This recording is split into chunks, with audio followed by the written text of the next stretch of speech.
सत साहिब सतगुरुदेव की जय। बंदी छोड़ कबीर साहिब जी की जय। बंदी छोड़ गरीबदास जी महाराज जी की जय। स्वामी राम देवानंद जी गुरु महाराज जी की जय हो।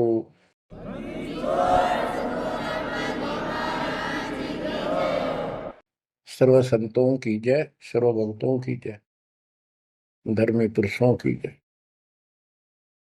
श्री काशी धाम की जय, श्री सुडानी धाम की जय, श्री क्रोथा धाम की जय, श्री बरवाड़ा धाम की जय। सत साहिब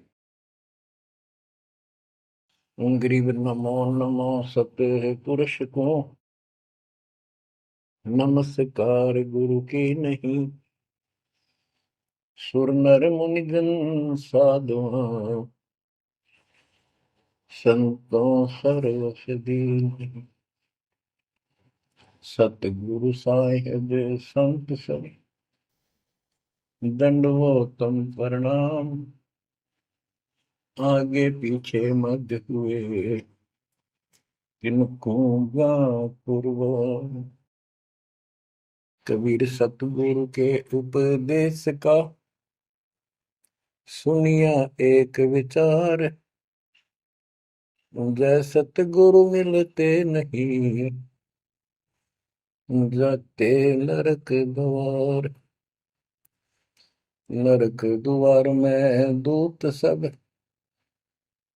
करते खेचा तान। उनसे कभू नहीं छूटता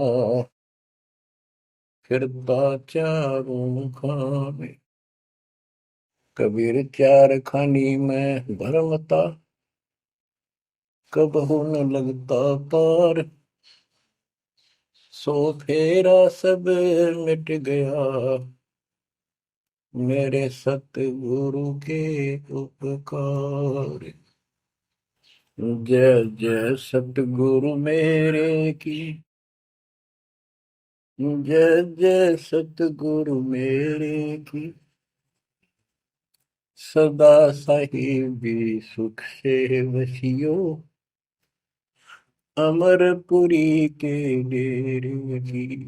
जय जय सतगुरु मेरे की जय जय सतगुरु मेरे की। सदा साहिबी सुख से वसियो सतलोक के डेरे। बच्चों, उस सतलोक की याद आती है और जिस कारण से ये वाणी याद आती है तो शुक्र मनाया जाता है। आत्मा शुक्र मनाती है कि तुम तो सुख से जीवो, हमने तो कर्म फोड़ लिए।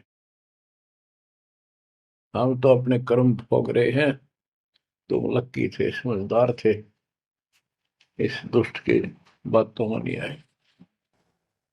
निर्विकार निर्भय तू ही और सकल वैमान। जी साधो और सकल वैमान। सब पर तेरी साहिबी, सब पर तेरी साहिबी। तुझ पर साहिब नाम निर्विकार निर्भय। आप अमर कथा सुन रहे हो, सत्यनारायण कथा सुन रहे हो, और आप कहीं भी बैठे हो, दाता ने कैसी दया कर दी। चलते फिरते बैठकर परमात्मा का गुणगान सुनो। बच्चों, ये सत्संग जो है ये आध्यात्मिक पढ़ाई है, ये आध्यात्मिक शिक्षा है। इसको समझने के लिए भी काफी समय की आवश्यकता है। जैसे बच्चे स्कूल जाते हैं, यानी 15-16 वर्ष तक तो वो टोटली फ्री होते हैं। अपनी पढ़ाई करो, ट्यूशन लगवाओ, क्लास में पढ़ो। तो ऐसे करते करते वो विद्वान बन जाते हैं, डॉक्टर बन जाते हैं, इंजीनियर बन जाते हैं और बड़ी बड़ी शिक्षाएं प्राप्त कर लेते हैं। इसी प्रकार आपको ये आध्यात्मिक लेक्चर अटेंड करते रहना चाहिए। संसारिक काम भी करो, शिक्षा ग्रहण भी करो, लेकिन ये शिक्षा साथ जरूर ग्रहण करो। इसके बिना सब व्यर्थ है। वो तो सिर्फ पेट के लिए, रोजी रोटी के लिए जो भी कर्म हम करते हैं सब रोजी रोजगार के लिए होता है, और वो रोजगार हम करते करते नुकसान हो जाता है। सब कुछ करते करते हानि हो जाती है, कोई लाभ नहीं मिलता। इधर कमाते हैं, उधर रोग हो जाता है, यहाँ से कमाया उधर खत्म हो गया। तो परमात्मा के चरणों में आने के बाद, इसकी शरण आ जाने के बाद, तो ये इस तरह के कष्टों को कम कर देगा। परमात्मा की महिमा भी ना सुने, भक्ति ना करें, और काम में ज्यादा ध्यान दें, कभी नुकसान ना हो जाए। और वो करते करते हो जाता है, फिर घर के रहते ना गांठ के। इसलिए काम अवश्य करो, पर इसमें नागा ना करो।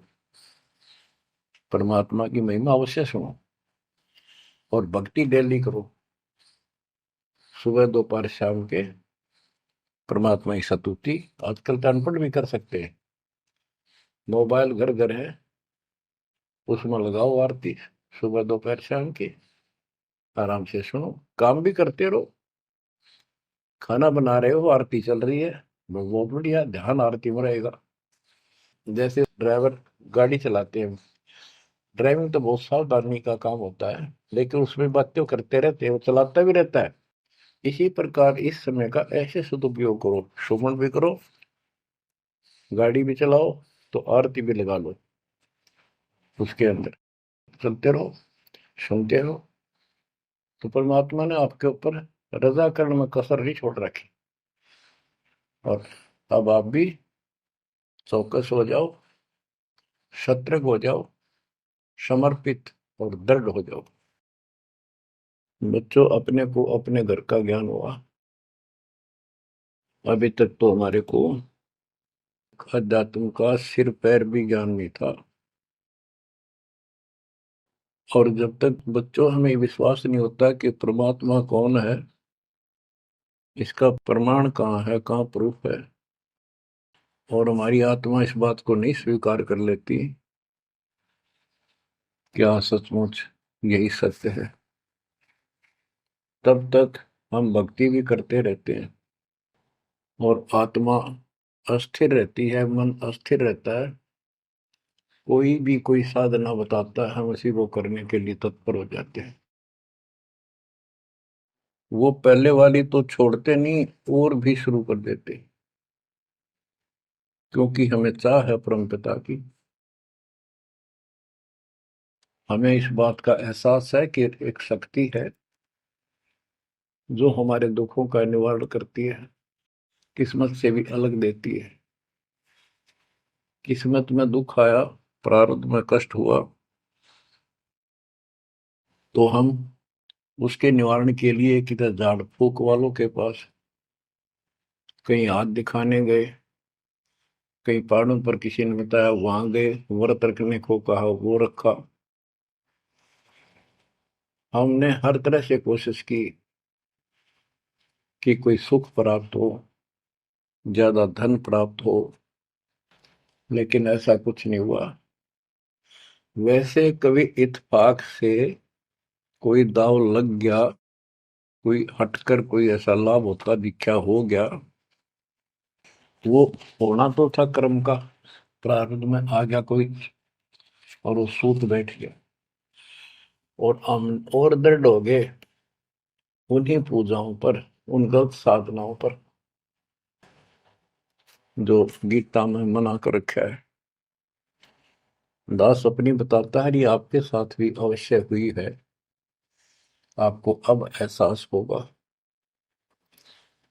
जैसे दास बचपन से रामकृष्ण और विशेषकर विष्णु जी का, कृष्ण जी का विशेष भक्त रहा है, इसके साथ हनुमान जी के प्रति भी लगन में, तरफ में, चाह में कोई कमी नहीं थी। इस कारण से मंगलवार का व्रत रखना, किसी ने बता दिया कि जरूर राजस्थान में सालासर एक स्थान है जहां पर हनुमान जी का बहुत प्रसिद्ध मंदिर है और वहां जाने से सारे सुख हो जाते हैं। तो दास सिरसा सर्विस करता था। हरियाणा का एक शहर है, पंजाब से सटा हुआ डिस्ट्रिक्ट है। वहां से पता चला तो दास बैठ कर ट्रेन में सालासर पहुंचा, शुरू उतरा वहां से अन्य साधनों से। वहां एक छोटा सा गांव सालासर, वहां एक छोटा सा मंदिर और उसमें एक पत्थर की मूर्ति। उसकी शक्ल भी ठीक सी कोई ना, हनुमान का वो आइडिया लगाया जाता। उस समय, ये सन 1978 की बात है, ऐसा कोई वहां पर ज्यादा भीड़ नहीं होती थी। हम सुबह आराम से दर्शन कर लेते थे। हद से हद 500-400 आदमी जाते थे। फिर देखते देखते 10 साल में वहां पर टेढ़ी मेढ़ी लाइन बनने लगी, यानी 4-4 घंटे में नंबर आने लग गया। और उस दौरान जैसे भी कोई राहत मिली, जैसे सर्विस लगी, पढ़ते थे, पास होते चले गए, हनुमान जी और श्री कृष्ण की जय जयकार। और जैसे हम पढ़ते थे, पास होते चले गए। तो ये श्रेय अपने इन इष्ट देवों को मानते थे, जो एक से अनेक थे। श्री विष्णु भगवान, कृष्ण जी, श्री राम जी और हनुमान जी, शंकर भगवान जी। मैंने शंकर भगवान जी को पीछे नहीं रखते थे। और ये बता रखा था, अगर माँ की भक्ति नहीं करनी, इसको विशेष ध्यान नहीं देते थे इसके ऊपर। फिर भी पास हुए, सर्विस लगी, पुत्र प्राप्त हुआ। फिर पुत्री संतान होती चली गई और इतनी खुशी हुई कि सारा कुछ हनुमान जी ने, श्री कृष्ण जी ने, विष्णु जी ने कर दिया। और ये देख रहा है दास के जो कबीर नास्तिक है, उनके भी ये सुख हो रहे थे। तो बात ये है, अब पता चला कि ये साधना वो सुख देने की थी नहीं जो हम इनके सिर कर रहे थे। यकीन से होगा, इनको श्रेय दे रहे थे। तो बच्चों, कबीर पीछे लग गया जाऊं था मैं लोक वेद के साथ, मार्ग में सतगुरु मिले, दीपक ले दिया हाथ। इस भक्ति के सफर में हम लोक वेद के आधार से इधर उधर भटक रहे थे, सही मार्ग मिला नहीं था और कभी भी मंजिल प्राप्त नहीं कर सकते थे। ठीक है, हमारी तड़प थी तो भगवान भी मिले। जैसे वेदों में प्रमाण है, ऋग्वेद मंडल नंबर 9, सूक्त चमन, मंत्र 3 में, कि परमात्मा सबसे ऊपर के लोक में बैठा है। फिर ऋग्वेद मंडल नंबर 9, सूक्त 82, 1, 2, 3 में, ऋग्वेद मंडल नंबर 9, सूक्त 86 के 26-27 में। तो ये बताते हैं कि परमात्मा अच्छी आत्माओं को मिलता है, वहां से गति करके नीचे आता है, उनके संकट दूर करता है, उनको सच्ची राह दिखाता है अपने मुख कमल से। ऋग्वेद मंडल नंबर 9, सूक्त 96 के 16 से 20 तक, ऋग्वेद मंडल नंबर 9, सूक्त 94 का मंत्र 2, 95 का मंत्र नंबर 1। इन सब में मिलाकर एक निष्कर्ष निकलता है कि परमात्मा ऊपर से गति करके आते हैं और यहाँ अच्छी आत्माओं को मिलते हैं। एक कविता, काव्यों यानी लोकोक्तियों, शब्दों, वाणियों, साखियों के माध्यम से अध्यात्म ज्ञान अपने मुख कमल से बोलकर सुनाते हैं। और वो एक कवि की तरह आचरण करते हुए वर्जम घूमते फिरते और अपने मुख कमल से वाणी बोल करके भक्ति की प्रेरणा करते हैं और गुप्त भक्ति के, परमात्मा की साधना के गुप्त मंत्रों को आविष्कार करते हैं, मंत्रों का आविष्कार करते हैं। जैसे गरीबदास जी ने बताया है, कबीर साहब बताते हैं, गरीब सो हम शब्द हम जग में लाए, सार शब्द हमने गुप्त छिपाए। यानी सोहम शब्द किसी भी ग्रंथ शास्त्र में, जिनको हम शास्त्र मानते रहे हैं 600 साल पहले पहले, उनमें नहीं है। और सोहम नाम का प्रचलन बहुत पहले से चल रहा है, पर इन किताबों में नहीं था। क्योंकि कबीर साहब कहते हैं, हम बैरागी ब्रह्म पद सन्यासी महादेव, सो हम मंत्र दिया शिव जी को करे हमारी शेर। उनको ज्ञान समझा सबको। ज्ञान इतना गजब का है, एक बार आत्मा जरूर पकड़ लेती है और नाम की भी इच्छा करती है, तो उस समय जब परमात्मा अपने ज्ञान सुना रहे होते हैं, काल निकल जाता है उस आत्मा से, और आत्मा ध्यान से सुनती है, सत्य मान लेती है। तो इन्होंने ब्रह्मा जी ने, विष्णु जी ने, शिव जी ने, सबने नाम दे दिए। इनमें सॉफ्टवेयर लगा दिया परमात्मा ने। विष्णु जी में हरियम का, शिव जी में सोम का, ब्रह्मा में ओम का, और वही आज हमारे को लगा दिया। अब हम अपना काम इनसे डायरेक्ट ले रहे हैं। तो कहने का भाव ये है कि जिस समय परमात्मा अपना ज्ञान सुनाते हैं, काल भाग जाता है। परमात्मा के वहां से आते ही काल प्रवेश कर जाता है, उनकी बुद्धि को फेर देता है। इसी कारण से दोबारा इन्होंने परमात्मा की वाणी सुनी नहीं, विचार नहीं सुना, और ये धोखा खा गई।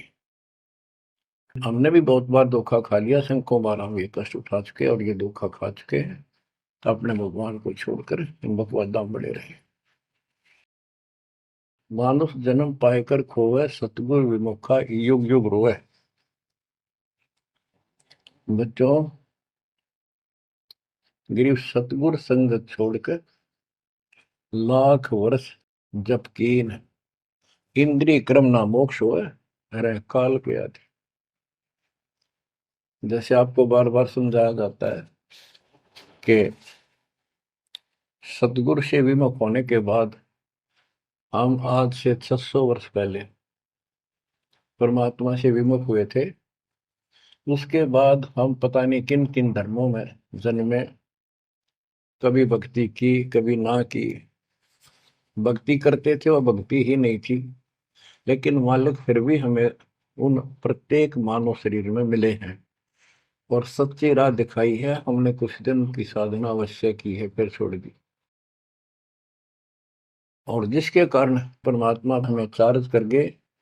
उस चार्जिंग के कारण आज तक आपके हृदय में मालिक की चाह और भक्ति की तरफ बनी हुई थी, और मनुष्य जीवन मिलते रहे। क्योंकि हम 600 साल पहले गुरुद्रोही नहीं हुए थे,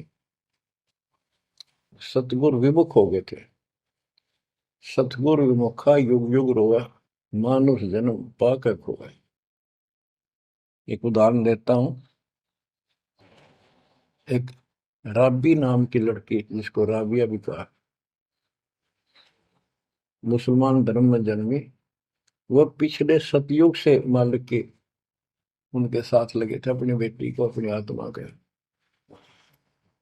गरीबदास जी ने बताया है कि कबीर साहब बताते हैं, 2 दिन मेरी शरण है। यानी एक बार किसी युग में चाहे वो 10 दिन भी नाम ले ले, फिर छोड़ दिया वो, मालिक उसको अपने खाते में लिख लेता है। और फिर उसको धीरे धीरे धीरे धीरे, देखो अपने पिता को, देखो हमारे लिए कितना कष्ट उठा रहे हैं। उसको धीरे धीरे चार्ज करते रहते हैं, चार्ज करते रहते हैं, भक्ति की तरफ जन्म जन्मांतर बढ़ाते रहते हैं। उसी कर्म अनुसार, उसी क्रिया में वो लड़की आत्मा राबी बनी हुई थी। कि लड़की मुसलमान घर में जन्म था, 12-13 साल की बेटी थी, भेड़ बकरियां चरा रही थी। और वो सारी सृष्टि के रचनहार हमारे पिता अपनी बेटी के लिए उस जंगल में पहुंच गए, घास फूस पर बैठ के जाकर बेटी के पास मुसलमान धर्म जिंदा का रूप बनाया। हमारे अंदर एक धर्म कर्म की ये भी एक समस्या है कि हम अपने धर्म वालों को महत्व देते हैं, दूसरों से नफरत करते हैं। ये काल की चाल है। इसलिए दाता सौ सब क्षेत्र में करूं अपने धन के काज, हिरण्यकशिपु जो मार दूं, नरसिंह धर के साथ। अब्राहिम सुल्तान दम के बंदी बन के चले गए, एक नौकरानी बन के चले गए। क्या पड़ा था उनको? कोरडे खाए, नौकर बने, अपने बच्चे को नरक से निकालने के लिए कि तुम बालक को, बुद्धि छोटी है, बच्चे की बुद्धि इतना काम नहीं करती, इस ज्ञान से आपकी बुद्धि विकसित होगी, आप कुछ दिनों में संकेत समझने लग जाओ। अब जैसे राबी को मालिक ने समझाया,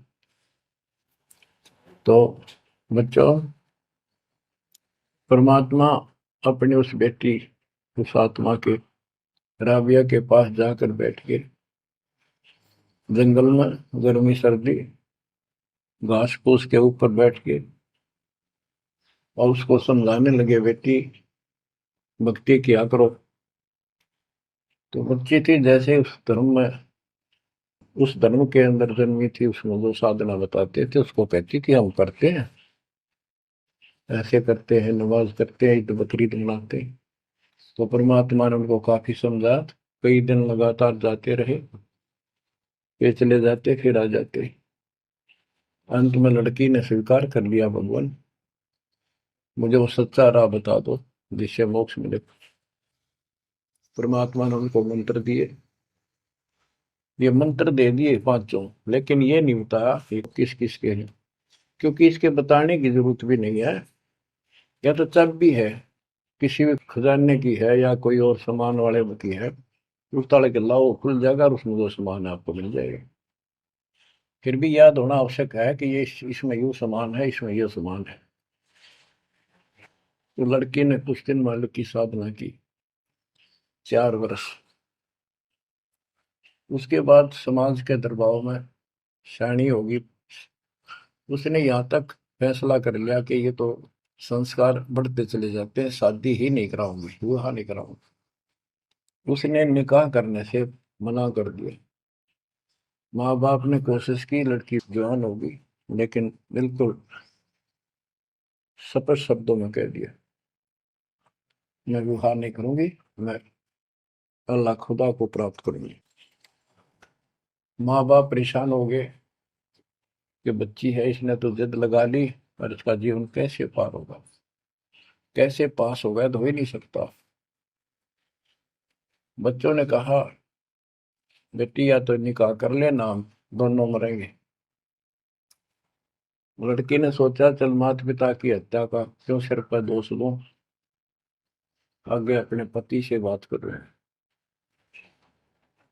निकाह हो गया। मुसलमानों के अंदर लड़की से अपनी राय पूछी जाती है विवाह के समय कि क्या आपको ये विवाह मंजूर है, निकाह कबूल है। लड़की यस कर देती है तो विवाह होता है, न तो नहीं होता। ये स्वतंत्रता बेटी को है।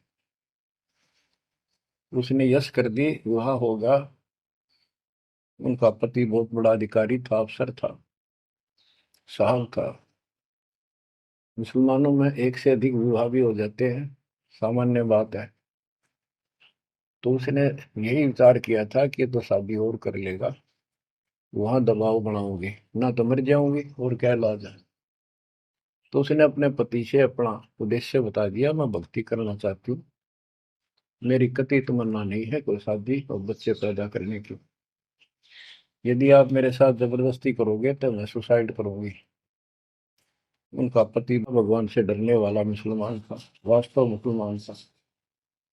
उसने कहा, राबिया आपने निकाह कबूल क्यों किया, ये बता। उसने कहा कि मेरी मजबूरी थी, मेरे माता पिता मर जाते, मैं वो दोष नहीं लेना चाहती थी,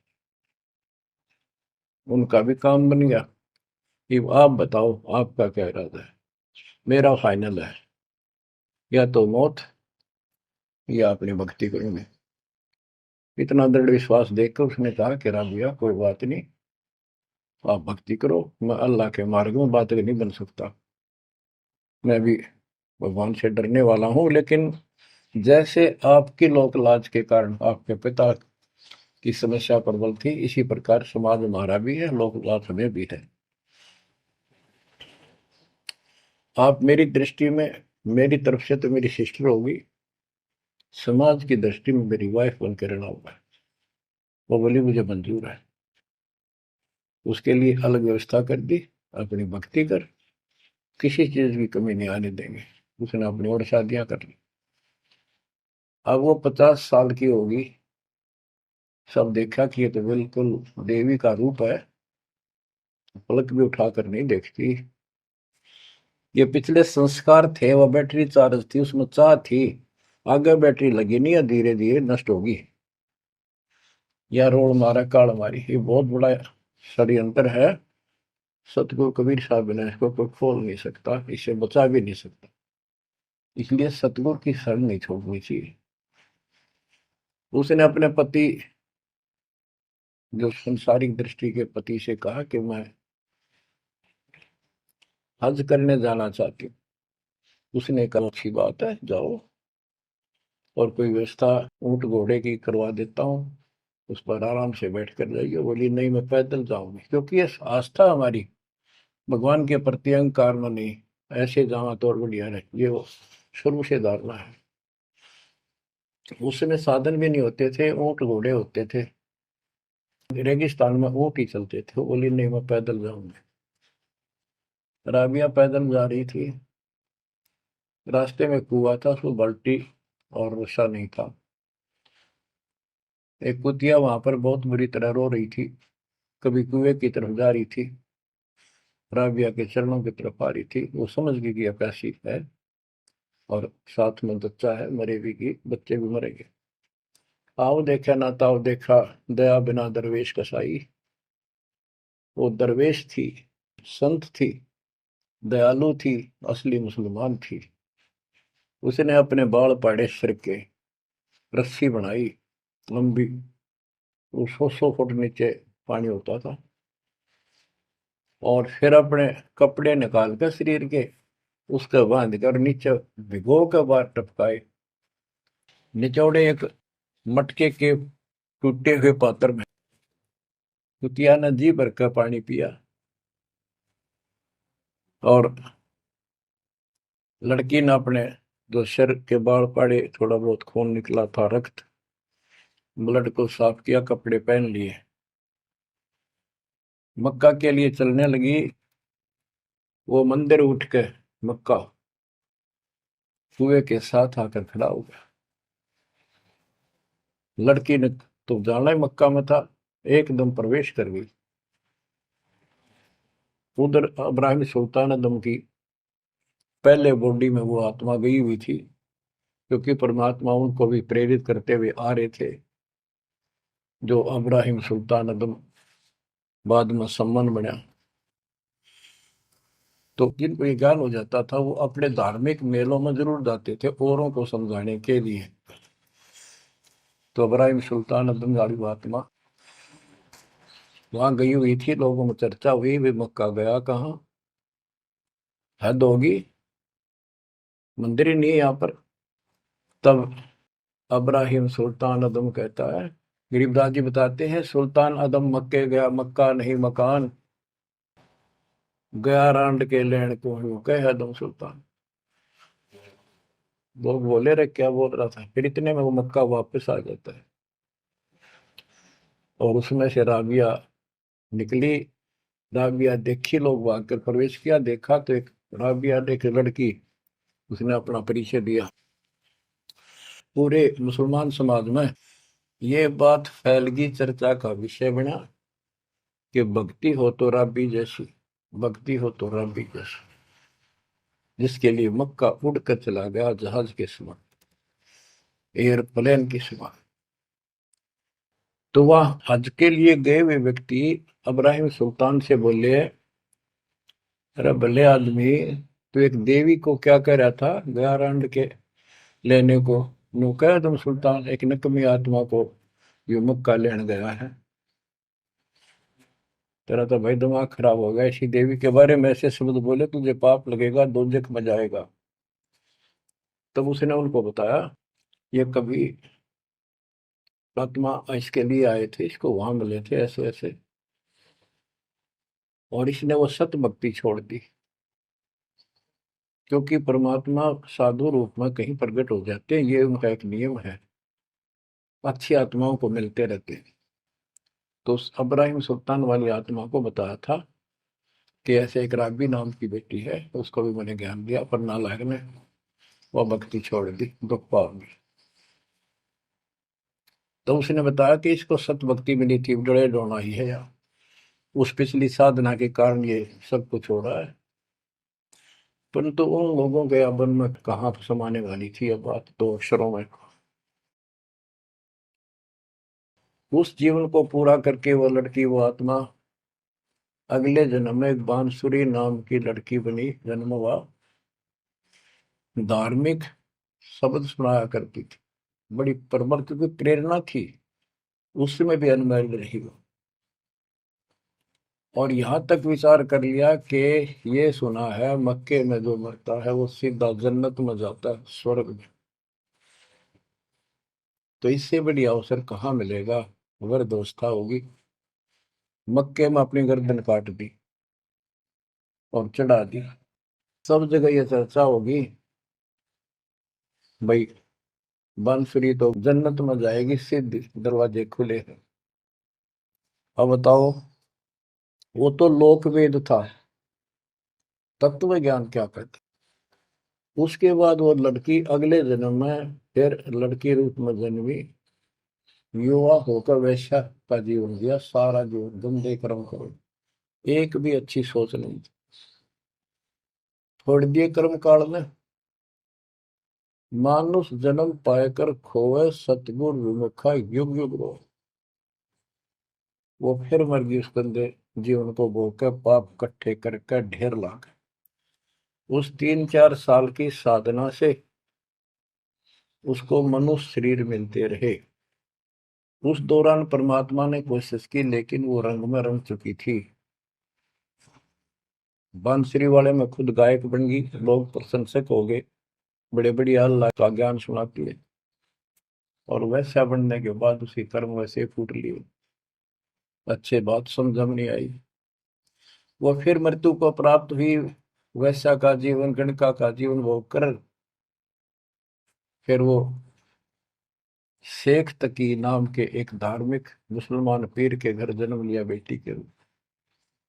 11 वर्ष की, 12 वर्ष की आयु पूरी करके वो मर गई, समय संस्कार पूरा हुआ। परमात्मा कहते हैं, सोच अच्छी दर मैं करूं अपने जन के काज, उस आत्मा को फिर अपने चरणों में लेना था, अपनी प्यारी आत्मा। जो जन मेरी शरण है ताका हूं मैं दास, केल के लाग्या करूं जब तक धरती आकाश। तो कारण बनाया, शेख तकी के मन में ये धारणा पैदा की कि राजा सिकंदर लोदी से, जो उसका धार्मिक पीर था शेख तकी, उसने कहा कि आप कहते हो इसने, कबीर ने रामानंद जी को जीवित कर दिया, गर्दन काट दी थी आपने, और आपका जलन का रोग ठीक कर दिया, कमाल जिंदा कर दिया। वो तो वैसे उसमें सदमे में था, वो ऐसे वैसे हो जाता, इत्तेफाक उसको जीवित होना था, इसका कबीर का नाम बन गया। जब जानू मैं इसको, मेरी बेटी को जिंदा कर दे जो कब्र में दबी हुई है, 15-20 दिन हो गए। तो कबीर साहब से कहा गया, कबीर साहब ने कहा कि आसपास के लोगों को बता दो कि आ जाओ, एक कमाल होगा। उस शेख तकीर ने ढिंढोरा पिटवा दिया कि इसकी बेइज्जती हो तो छक्का हुआ है, मूर्ख बना रहा। उधर कबीर साहब ने कह दिया कि भाई खूब बुला लो, आसपास जितने बुला सकते हो, सबके सामने देखते हैं परमात्मा की क्या रजा होती है। हजारों व्यक्तियों के सामने कबीर साहब ने कहा, एक शेख तकी की बेटी जीवित हो जा। कब्र खुलवा दी, उसमें 100 पड़ा था। कहा एक शेख तकी की बेटी जीवित हो जा, लड़की नहीं जीवित हुई। फिर दोबारा कहा, फिर भी जीवित नहीं हुई। शेख तकी नाचन लग गया, खुल गई पोल डोंगी की, देखो ये बकवाद करता था, सुन लो भाई, है डोंगी पाखंडी झूठा। तो परमात्मा ने कहा कि शेख तकी तू कोशिश कर ले। तो और दूसरे बोले, जी ये कुछ करने जोगा होता था, अपनी बेटी ने कौन मिट्टी में दाबा है, आप पर दया करो। तब कहा, है कबीर की बेटी, जीवित हो और बाहर आ बेटा, इतना ही कहना था। सारा शरीर में कंपन हुई, डेड बॉडी जीवित होगी और उठ के बेटी बाहर आ गई। मालिक के चरणों में मस्तक टेका। 1.5 घंटा तक अपनी पिछली गलतियां और कबीर भगवान की समर्थता सबके सामने बताई और कहा कि ऐसे ऐसे मुझे ये भगवान मिले थे अल्लाह, ये खुद अल्लाह अकबर हैं, पूरी सृष्टि के रचने वाले, सबके दुख दूर करने वाले। मेरे कर्म फूट गए, मैं इनको छोड़कर ऐसे ऐसे गंदे जीवन जी के मैं आज फिर इनकी कृपा हुई, मेरा कोई मनुष्य जीवन शेष नहीं था। पशु पक्षी बनने वाली लाइन में खड़ी थी, ये परमात्मा वहां पहुंचे और धर्मराज के दरबार से मैं मुझे पेश किया, वहां से मेरे कागज निकाल दिए और मुझे साथ लेकर यहाँ के छोड़ा है। बोलो सतगुरु देव की जय हो, बद्दी छोड़ कबीर साहिब की जय हो।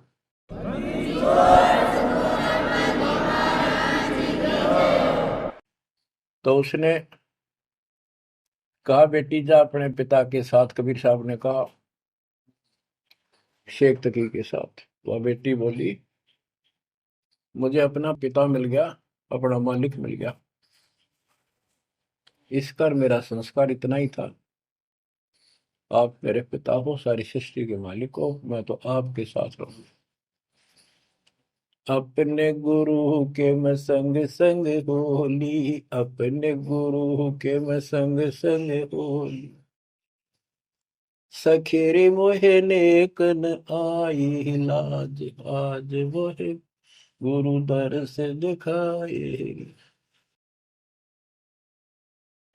बच्चों यह बात तो बनेगी ऐसे ही। पानी कहते, देसी कहावत है, पानी तो झील में नीचे के स्थान पर आके ही टिकेगा। वैसे पलट में कितना ऊंचा चढ़ जाए लेकिन टिकेगा वहीं आके। मन का तूफान बकवादों का, कहीं धक्के खा लो, आके बात बनेगी सतगुरु शरण। तो कहते हैं गरीबदास जी का है, गरीब सतगुरु संगत छोड़कर लाख वर्ष जबकि इंद्री कर्मना मोक्ष हो, रहे काल के आखी है। सतगुरु पूर्ण संत की संगत छोड़कर चाहे लाख वर्ष तक ये जप करते रहियो, चाहे ये जाप करते रहना, इसका कोई यूज नहीं होगा, क्योंकि कनेक्शन कट चुका होगा, मर्यादा भंग होगी। गुरु बिन माला फेरते, गुरु बिन देते दान, गुरु बिन दोनों निष्फल है, वो व्यर्थ जाएंगे। बच्चों परमात्मा हमारे लिए भटक रहे हैं, इन पिछली गलतियों से सबक लो, इनको फिर से ना दोहराना। जैसे आपको बताया है कि कबीर भगवान है, ये सारी सृष्टि के रचने वाले हैं, ये हमारे पिता, हमारे जनक है, हमारे कष्टों को दूर करने वाले संकट मोचन यही है। लेकिन हम इनको छोड़कर अन्य उपासना करते रहे हैं। जैसे गीता अध्याय 16 श्लोक 23 और 24 में स्पष्ट कर दिया है कि शास्त्र विधि को त्याग कर जो अपनी मर्जी से इच्छा से मनमाना आचरण करते, मनमानी साधनाएं करते हैं जो शास्त्रों में प्रमाणित नहीं है, उनको न तो कोई सुख हो, न कोई सिद्धि प्राप्त हो, कार्य सिद्ध हो जिससे, और न उनकी गति यानी मोक्ष हो। तो भक्ति करते इसी के लिए है। ये तीनों नहीं हुए तो उस भक्ति का फायदा क्या, जड़े ढोने वाली बात। तो बच्चों आपको बताया, सभी वेदों और ग्रंथों से सिद्ध कर दिया कि कबीर भगवान है। वेदों को तो पूरा विश्व मानता है और हिंदू समाज तो इस पे कुर्बान है। उसके बाद दूसरा नंबर गीता, वेदों से भी प्रथम आ चुकी है वर्तमान में, क्योंकि इसमें ज्ञान बिल्कुल संक्षिप्त में और बहुत तिरपाई सीरीज में, तो इसलिए इनमें सबसे आपको प्रमाणित कर दिया कि कौन सी भक्ति करनी है, कौन सी ना करनी है। गीता अध्याय श्लोक 23 में तो 16 के 23 में तो बता ही दिया कि शास्त्र विधि को त्याग कर मैं नाटन करता हूँ, को कोई यूज नहीं। 24 में कहा कि इससे तेरे लिए अर्जुन शास्त्र ही प्रमाण है, कर्तव्य जो साधना करने योग्य है और अकर्तव्य जो ना करने वाली है, इन्हीं के आधार से करो। गीता अध्याय 9 श्लोक 25 में कहा कि भूत पूजने वाले भूतों को प्राप्त होंगे, पितर पूजने वाले पितरों को प्राप्त होंगे, देवताओं की भक्ति करने वाले देवताओं को प्राप्त होंगे, और मेरी भक्ति करने वाला मुझे प्राप्त होगा। अपनी साधना का पूरी गीता में 8वें अध्याय के 13वें श्लोक में एक मंत्र बताया है, ओम इति एक अक्षरम, ओम इति एक अक्षरम व्यवहारण माम मम ब्रह्म अनुसमरण। ओम इति एक अक्षरम मम मम ब्रह्म यह प्रयाति तजन देव से याति परमात्मा। मुझ ब्रह्म का केवल एक ही मंत्र है जिसका जाप करना अंतिम सांस तक जो इसकी साधना करता है वो मेरे से इस ओम से प्राप्त होने वाली गति को प्राप्त होता है। वो गति कौन सी है, इसके लिए आपको, क्योंकि ये एक लेक्चर है, पीरियड है जो दास आपको दे रहा है, और इसमें टीचर पहले दिन से लेकर 1 साल तक यह पढ़ावा है, तब जा करके बच्चों के दिल में स्वभावत है 100 बार पढ़ा ले तो भी पढ़नी पड़ती है, तभी उसके ऊपर विश्वास उतर जाता है, वो हृदय में जम जाती है। श्री देवी भागवत के 6ठे स्कंद में हिमालय राजा को देवी, वो देवी का परम भगत था, कुछ बातें नहीं हो रही थी, तो उसने कहा मुझे मोक्ष दो। धन तो बहुत दे दिया आपने, तो उसने कहा मोक्ष, ये झूठ बोले ने ज्ञान तो है नहीं, और उस भक्ति का ज्ञान इनको, क्योंकि इन्होंने वो खत्म कर दिया जो मूल ज्ञान था, सूक्ष्म वेद का वो पार्ट हिस्सा। तो इसने कहा कि ओम का जाप कर, राजा हिमालय से श्री देवी ने कहा, दुर्गा ने, ओम का जाप कर और सब बात छोड़ दे, वो ब्रह्म दिव्य आकाश रूपी ब्रह्म लोक में रहता, उस ब्रह्म को प्राप्त हो जाओगे, तुम्हारा कल्याण हो। गीता अध्याय 8 श्लोक 16 में बताया है कि ब्रह्म लोक में गए वे भी सब पुनरावृत्ति में है। गीता चारों वेदों का सारांश है, ये वेद है, जितना इसमें वेदों वाला ज्ञान है वो सत्य है, कुछ काल ने अपना मिलावटी किया है, वो अलग दिखाई देता है, वो केवल युद्ध कराने के लिए अटकलबाजी इसने की है, और बीच में अपना तड़का भी लगाया है, वो साफ निर्णय हो गया, क्योंकि सूक्ष्म वेद सब कुछ है, उससे सभी छट गया अलग अलग से, ये गलत है ये ठीक है। तो ब्रह्म लोक में गए हुए भी पुनरावृत्ति में पुनर्जन्म होता है। गीता अध्याय 4 श्लोक 5 में इसने स्पष्ट कर दिया, तुम तेरे मेरे बहुत जन्म हो चुके हैं, तू नहीं जानता नहीं है। गीता अध्याय 2 श्लोक 12 में यही 10 के 2 में बताया कि मेरी उत्पत्ति तो हुई है, लेकिन ये ऋषि देवता नहीं जानते, क्योंकि ये मेरे से उत्पन्न हुए। फिर उस ज्ञान को, जैसे जहां से शुरुआत हुई थी कि परमात्मा सतलोक से सबसे ऊपर के लोक में रहता, वहां से चलकर गति करके आता है, अपना सच्चा आत्म ज्ञान खुद बोलकर बताता है। गीता अध्याय 4 श्लोक 32 में, ये कोड वर्डों में है गीता ज्यादातर, उसमें बताया कि जो ज्ञान ब्रह्मणे मुखे सचिदानंद घन ब्रह्म ने अपने मुख कमल से बोली वाणी में बोला है, उस वाणी में विस्तार के साथ लिखा है, उससे ये पूर्ण मोक्ष होगा, फिर कभी जन्म मरण नहीं होता। उसके बारे में चौथे अध्याय के 34वें श्लोक में कहा है कि उस ज्ञान को तत्वदर्शी संतों के पास जाकर समझ, उनको दंडवत प्रणाम करने से, कपट छोड़कर उनकी सेवा करने से वो तत्वदर्शी संत जो तत्व ज्ञान का उपदेश करेंगे। गीता अध्याय 15 श्लोक 1 में स्पष्ट कर दिया है, जो इस उल्टे लटके हुए संसार रूपी वृक्ष की के सभी विभाग का नारा नारा ज्ञान बता देता है, सभी विभागों का पार्षद सवेदवित वो वेद के तात्पर्य को जानने वाला है। गीता अध्याय 15 श्लोक 4 में कहा है कि उस तत्व ज्ञान के प्राप्त होने के पश्चात उस तत्व ज्ञान रूपी शस्त्र से इस अज्ञान को काट कर, यानी तत्व ज्ञान को ठीक से समझकर उसके पश्चात परमेश्वर के उस परम पद की खोज करनी चाहिए, जहां जाने के बाद साधक फिर लौटकर संसार में कभी नहीं आते। और उसी की भक्ति करो जिसने सारे संसार रूपी वृक्ष को बनाया है, सृष्टि रची है। बच्चों, ये है वो तत्व ज्ञान, ये है वो मूल ज्ञान, सार ज्ञान निष्कर्ष निकाल के रख दिया गया है। अब गीता बोलने वाले ने कहा है कि उस तत्व ज्ञान के अंदर सब कुछ निष्कर्ष है, उसको समझो। यही कुरान शरीफ के अंदर, कुरान मजीद के अंदर सूरत फुरकानी 25 आयत 52 से 59 में यही स्पष्ट किया है। वो कबीर नाम का परमात्मा है जिसने सारी सृष्टि रची, जिसने सब आपको संतान माता पिता का रूप दिया, सबके कर्मों को वो काटने वाला है, सबके कर्मों को ठीक से जानता है। 6 दिन में सृष्टि रच के जो 7वें दिन तक पर जा विराजा, उसकी खबर किसी बाखबर से पूछो। गरीबदास जी कहते वेद कतेब एक है भाई, और वेद कतेब का ज्ञान है दूर, वो संतों का मार्ग दूर। ये अधूरा ज्ञान है, जब इसमें स्पष्ट है ही नहीं, जब ये कह दिया कोई और बताओगा तो वो और अब आपके सामने है, आपको प्राप्त हो चुका है।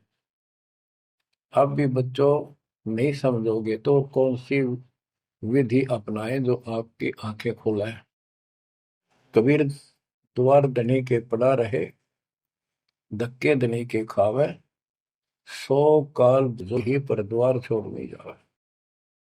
अब आपने इतना करना है, इस ज्ञान को समझकर मालिक से दूर ना होना, सतगुर विमुखा मत हो जाना। इसमें आपको अच्छा लगे चाहे कोई कष्ट लगे, वो कष्ट भी गॉड गिफ्ट होगी। हो सकता है पता नहीं कौन सा पाड़ सा कष्ट आपका हल्के में टल रहा हो, पर जल्दी ना करया करो। और तो धरती पर कहीं जा रही हो तुम्हें कभी राहत नहीं मिलेगी। तो बच्चों, मानत ना मन मोरा साधो, मानत ना मन मोरा रे, बार बार मैं ये समझाऊं जग में जीवन थोड़ा रे, बार बार मैं ये समझाऊं जग में जीवन थोड़ा। दुविधा दुर्मति चतुराई में जन्म गया नर तोरा रे, अब भी आने में लो सत्संग में, करो गुरु ज्ञान पर गौरा रे। अब भी आने में लो सत्संग में, करो गुरु ज्ञान पर गौरा रे। शरण पड़े को गुरु संभाले, जाने का बालक भोला रे। कहे कबीर तुम चरण चित राखो, जो सोई में डोराए। कहे कबीर तुम चरण चित राखो, जो सोई में डोरा रे। मानत ना मन मोरा साधो, मानत ना मन मोरा रे, बार बार मैं ये समझाऊं जग में जीवन थोड़ा रे। बच्चों, जैसे धागा सुई में चिपका रहता है, ऐसे लटके रहियो परमात्मा के दास के चरणों, मोक्ष मिलेगा सत साहिब।